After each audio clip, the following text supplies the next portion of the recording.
नमस्कार। हाल ही में लोकसभा स्पीकर ओम बिरला के खिलाफ विपक्ष ने एक रिमूवल नोटिस पेश किया और इसके तुरंत बाद उन्होंने सदन की अध्यक्षता से हटने का फैसला ले लिया। इस एक घटना ने हमारे संविधान के एक बहुत ही खास आर्टिकल 96 को बहस के सेंटर में ला दिया है।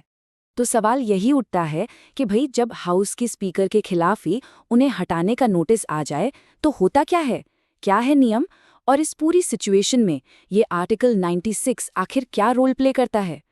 चलिए आज के इस विश्लेषण में हम इंडियन कॉन्स्टिट्यूशन और पार्लियामेंट के इन्हीं नियमों को एकदम सिंपल और एग्जाम ओरिएंटेड तरीके से डीकोड करते हैं। आज हम क्या क्या कवर करने वाले हैं उस पर एक नज़र डाल लेते हैं। सबसे पहले हम समझेंगे कि ये मौजूदा विवाद है क्या। फिर हम आर्टिकल 96 के एक एक पहलू को जानेंगे। इसके बाद हम स्पीकर को हटाने का पूरा प्रोसेस, उनके पद की शक्तियां, इसका इतिहास क्या रहा है और सबसे ज़रूरी एग्जाम के लिहाज से जो भी इंपॉर्टेंट पॉइंट्स हैं उन सबको कवर करेंगे। तो चलिए सबसे पहले बात करते हैं उस घटना की जिसने इस पूरे संवैधानिक मुद्दे को खड़ा किया है। हुआ ये कि विपक्ष ने लोकसभा के अध्यक्ष ओम बिरला को उनके पद से हटाने के लिए एक नोटिस दे दिया। तो आखिर ये सब हुआ क्यों? वजह ये बताई गई कि जब प्रेसिडेंट के एड्रेस पर डिबेट चल रही थी तो ऑपोजिशन लीडर को ऐसा कहा गया कि बोलने का पूरा मौका नहीं मिला। अब इस नोटिस के आने के बाद स्पीकर ओम बिरला ने एक बहुत ही बड़ा और कह सकते हैं प्रिंसिपल स्टैंड लिया। उन्होंने फैसला किया कि भाई जब तक इस नोटिस का मामला साफ नहीं हो जाता मैं चेयर पर नहीं बैठूंगा। और ये सिर्फ कोई रस्म अदायगी नहीं है, ये असल में हमारे संविधान की मर्यादा और निष्पक्षता के सिद्धांत का सीधा सीधा पालन है। अब देखिए ये जो सिचुएशन बनी है ये किसी के मन से नहीं चलती। इसे कंट्रोल करने के लिए सीधा भारत का संविधान है और यहीं पर एंट्री होती है आर्टिकल 96 की। चलिए अब जरा गहराई से समझते हैं कि ये आर्टिकल आखिर कहता क्या है। आर्टिकल 96 एकदम साफ और सीधे शब्दों में कहता है कि जब भी स्पीकर या डिप्टी स्पीकर को उनके पद से हटाने का कोई प्रस्ताव विचाराधीन हो, मतलब उस पर चर्चा चल रही हो, तो वो सदन की अध्यक्षता नहीं कर सकते।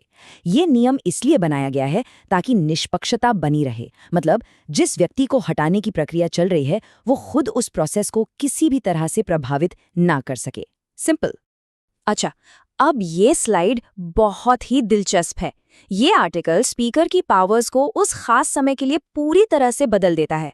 देखिए नॉर्मल सेशन में क्या होता है, स्पीकर चेयर पे बैठते हैं, वो पहले राउंड में वोट नहीं करते, सिर्फ टाई होने पर डिसाइडिंग वोट या निर्णायक मत डालते हैं। लेकिन जब उन्हें हटाने का प्रस्ताव चल रहा हो तो आर्टिकल 96 के तहत वो चेयर पर तो नहीं बैठ सकते, पर वो हाउस की कार्यवाही में हिस्सा ले सकते हैं, बोल सकते हैं और एक नॉर्मल मेंबर की तरह फर्स्ट इंस्टेंस में यानी पहली बार में ही वोट कर सकते हैं। लेकिन इस सिचुएशन में अगर टाई हो जाए तो वो डिसाइडिंग वोट नहीं डाल सकते। ये एक बहुत बहुत बड़ा अंतर है। तो अब सवाल ये है कि किसी लोकसभा स्पीकर को हटाने का पूरा संवैधानिक प्रोसेस क्या है। ये सिर्फ एक नोटिस देने भर की बात नहीं है, इसके पीछे एक पूरी प्रक्रिया है। आइए इसे स्टेप बाय स्टेप समझते हैं।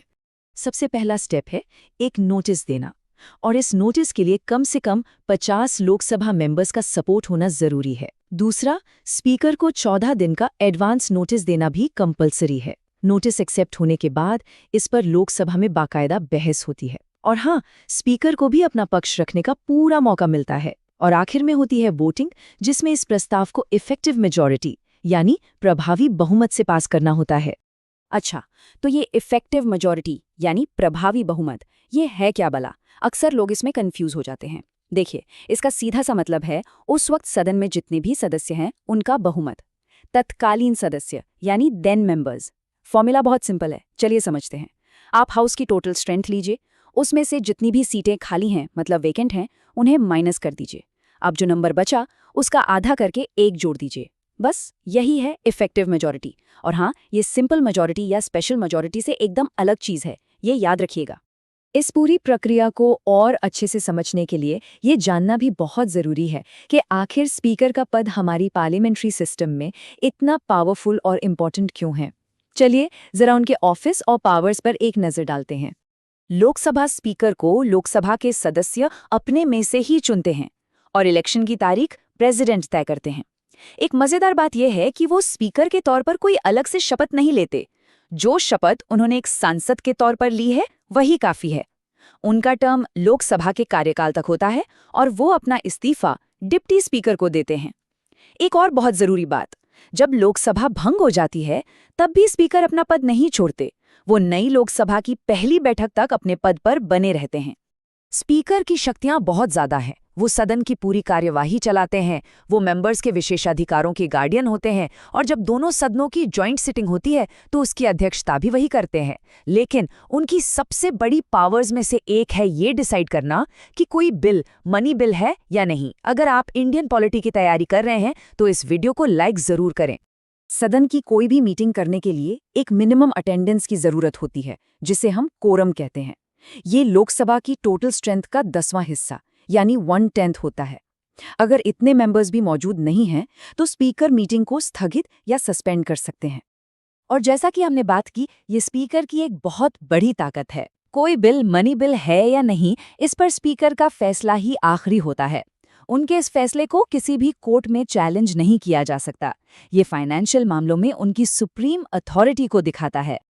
अब जरा इतिहास की बात करते हैं। क्या इंडिया में पहले कभी ऐसा हुआ है, और इस तरह की घटनाओं के बड़े राजनीतिक और संवैधानिक मतलब क्या होते हैं? ये जानना बहुत ही जरूरी है कि भारत के पार्लियामेंट्री इतिहास में आज तक किसी भी लोकसभा स्पीकर को इस प्रस्ताव के जरिए हटाया नहीं जा सका है। हाँ, प्रस्ताव आए जरूर हैं, लेकिन वो कभी भी सदन में इफेक्टिव मेजॉरिटी से पास नहीं हो पाए। ये फैक्ट ना सिर्फ स्पीकर के पद की गरिमा और स्थिरता को दिखाता है, बल्कि ये भी बताता है कि इस पद से किसी को हटाने के लिए पार्टियों के बीच एक आम सहमति बनाना कितना मुश्किल काम है। चलिए, अब आते हैं अपने विश्लेषण के सबसे जरूरी हिस्से पर, यानी एग्जाम कॉर्नर पर। यहाँ हम उन फैक्ट्स पर फोकस करेंगे जो अक्सर कॉम्पिटिटिव एग्जाम्स में सीधे सीधे पूछ लिए जाते हैं। ही कंपैरिजन बहुत इंपॉर्टेंट है। देखिए, स्पीकर को हटाने का कोई खास आधार संविधान में नहीं दिया गया, जबकि प्रेसिडेंट को सिर्फ संविधान के उल्लंघन के आधार पर ही हटाया जा सकता है।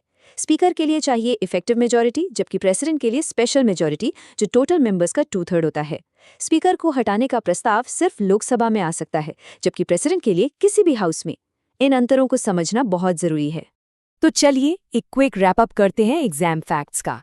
स्पीकर और डिप्टी स्पीकर से जुड़े आर्टिकल्स हैं 93 से 97। नोटिस पीरियड है 14 दिन का। प्रस्ताव लाने के लिए कम से कम 50 मेंबर्स का सपोर्ट चाहिए। मेजॉरिटी कौन सी चाहिए? Effective majority. और उनकी सैलरी भारत की संचित निधि यानी कंसोलिडेटेड फंड ऑफ इंडिया पर चार्ज होती है, जिस पर संसद में सालाना वोटिंग नहीं होती।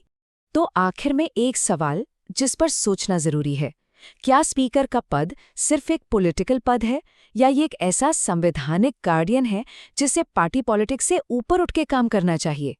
इस पर विचार जरूर कीजिएगा। ये हमारे लोकतंत्र की समझ को और गहरा करता है। ऐसे ही और डीप और एग्जाम फोकस पॉलिटी एनालिसिस के लिए मेगामाइंड एकेडमी को सब्सक्राइब करना मत भूलिएगा। मिलते हैं अगले विश्लेषण में। धन्यवाद।